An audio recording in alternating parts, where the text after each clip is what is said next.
All right, everybody, welcome back to the channel. This is Nathan Does Tech. I'm not gonna do a full building tutorial. I'm just kind of really just trying to see what kind of camera setup I can get and go from there. New to filmmaking, really enjoying it so far. Probably need to get a little bit better setup. Going forward, I've looked at a couple of overhead cameras, so we'll see how that goes. I was just going to show you a few things, though. And sorry if my camera falls. It's not exactly that stable. I've just got my phone on a phone mount thing, and I don't really like it. So I do have an AM5 bracket right here, which is eventually going to go in the slot right there. This is an Oris X870E Oris. Right there, as you can see. And this is what the I/O looks like. I really like these integrated I/O shields.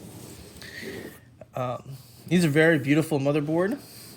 I have a I think 650 or B660. I can't remember what. I've got a 12600K in there. I'm sure you guys will figure that one out. These are not necessary on AM5. I have one on my 12600K because they were necessary.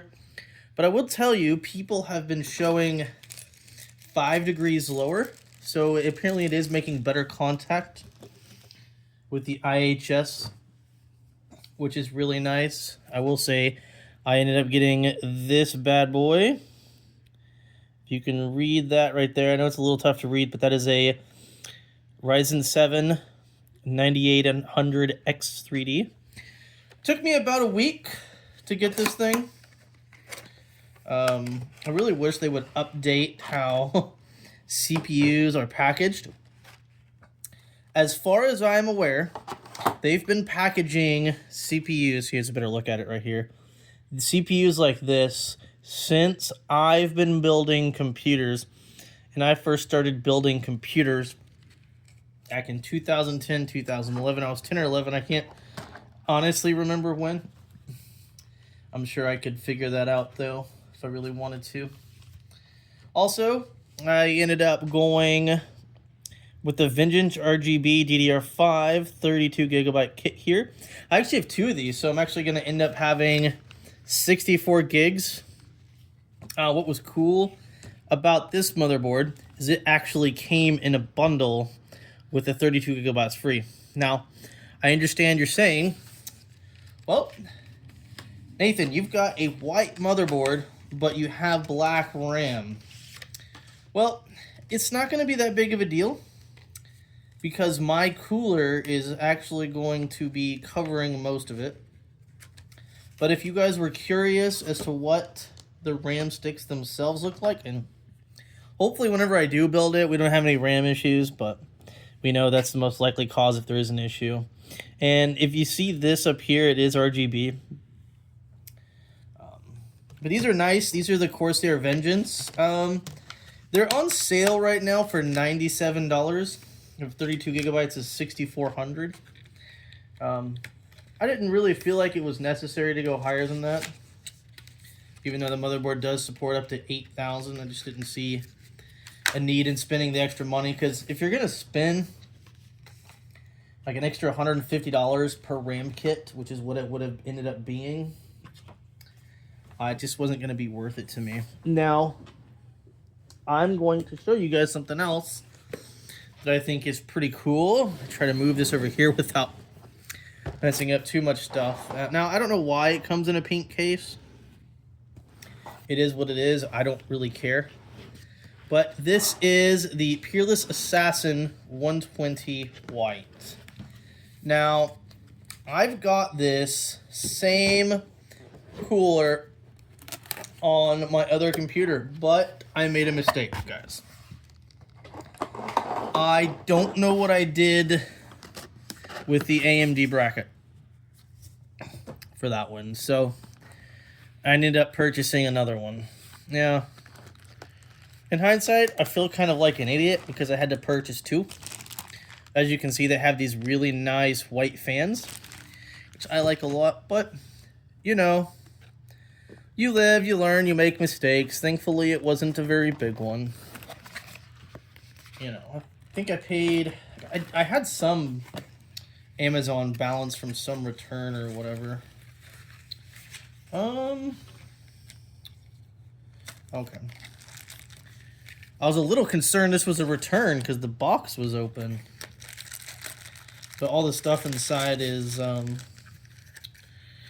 sealed, it looks like. So hopefully there's no issues there. And everything's still in their packaging and all that kind of stuff. I will say these look nice. Especially once you get all the fans on them. You know? So, I don't know. I haven't sold my other motherboard yet. So, we'll see. See, looks really nice. Oops, upside down. Once you get the white fans in there, it's really nice. And this cooler can more than handle this. I didn't really see it. I didn't really find it necessary to buy a AIO. I'll be the first one to tell you. I'm actually not a huge fan of the all-in-one coolers.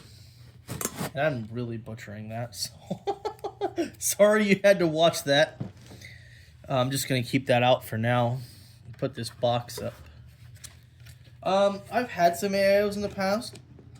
In fact, I had an AIO a long time ago. Long time ago. It was the H80i. I had that on a 7700K. Or a 6700K. Which one did I have? 7700K or... I think it was a 7700K.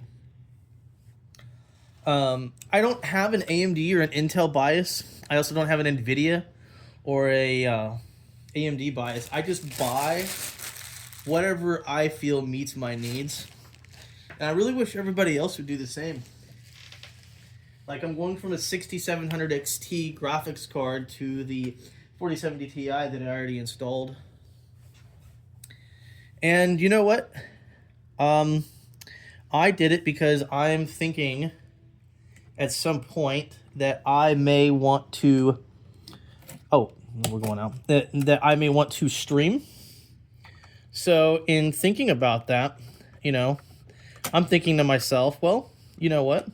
If I ever do want to stream one day, what is the better streaming card? And right now, NVIDIA's encoder is better for streaming.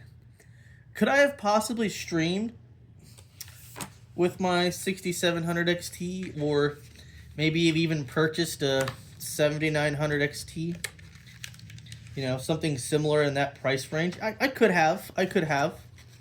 Now I also have a white 4070 Ti Super, so they're generally about $100, $120 more than a regular, just plain of the mill black colored. Nothing wrong with the colors, it's just white components tend to be more expensive anyway.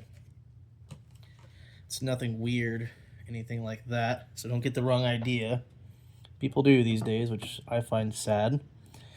But anyway, back to my point is I've got a, you know, custom build. Oops. And there we go. There we go with the fallen camera. Go figure. I was trying to apply a little pressure so I could make sure that the RAM slots down. And it feels like it's in place now. Okay. I'm not doing the whole computer filmed, of course. I don't think I really have the right setup. It's not... computer building to me is simple, but it's not something that should be done one-handed or something that's taken lightly. You know. Heck, even the guy that did the Verge PC build, at least he had a professional camera crew behind him, so you know, we're not all perfect, but anyway, I am going to put the RAM in just because it's cool. You know, I hope everyone's having a great day. Hope everyone's having a great Christmas. I feel grateful that I can afford these things, and I will be the first one to tell you that I did not pay for all of this straight up. There's no sponsors and nothing like that. But I did affirm everything, which is like a loan thing. I'll go into that some more if you guys want to know more about Affirm. I can do that for sure. So I affirmed most of this. Did not affirm the 9800 XT. Excuse me, 900 XT. I'm thinking graphics card. I don't even think there is a 9800 XT. Oh, we're falling again. Sorry about that, guys. Like I said, hopefully in the future here, I'll be able to upgrade my camera setup. I'm already eyeing a overhead setup for when I can afford it. But I've affirmed everything except for the 9800 X3D. Excuse me here. And that I paid, I just used my debit card for it. I paid cash for that one. Okay, I think everything's seated. But yeah, so that's how that's going to look. And then I guess I can give you guys kind of an idea. The CPU is not in, but we'll give you like a little bird's eye view right here of how things are going to look eventually. I think it looks pretty clean. Just imagine those two fans on there, of course, and my 4070 Ti Super that I have. It's the Asus Tough one if you want to look it up. It's a really nice card. I think I am going to try to get my Amazon affiliate account back. I still have my seller account, but I think I need to reactivate the affiliate account back and start putting some affiliate links in there for you guys so I can help support the channel eventually. And we'll be putting this bad boy on there. It's kind of hard to see. If you can see, it's a 9800 X3D right there. Really excited about that. I've been itching to want to get back into getting an AMD system. Nothing, like I said, I don't care whether it's Intel or AMD. It's just, you know, I've generally had AMD. Like before, a little history, before my 12600K, like the 7700K, and then I didn't have anything before that, really. I mean, as far as like, I didn't have like a stopgap. That was the upgrade path for me, because I like to keep my stuff for a while. And that was kind of the thinking with getting the 9800 X3D when it was new. 4070 Ti Super. You know, I don't plan on playing games 240 hertz on 4K. You know, 1440p, 1080p Ultra, and 1440p High. That should be able to sustain. That card and this combo should be able to sustain me for the next 5 to 7 years before I decide to upgrade again. But yeah, so I plan on having some benchmarks down the road, all kinds of reviews. I might do individual part reviews, all that kind of stuff. There's going to be a lot of fun tech stuff coming to the channel. I hope everyone's excited about it. I know I am. I'm kind of looking at this as like an investment in myself. Yeah, sure, wouldn't everyone like to have these cool parts? Absolutely. But I'm also looking at it as a investment in myself, learning how to film more, and just taking this opportunity to share my passion about building computers and technology with everybody. If you guys like what you see and you'd like to see more from me, please like and subscribe and share it with your friends. Hope you guys have a great day.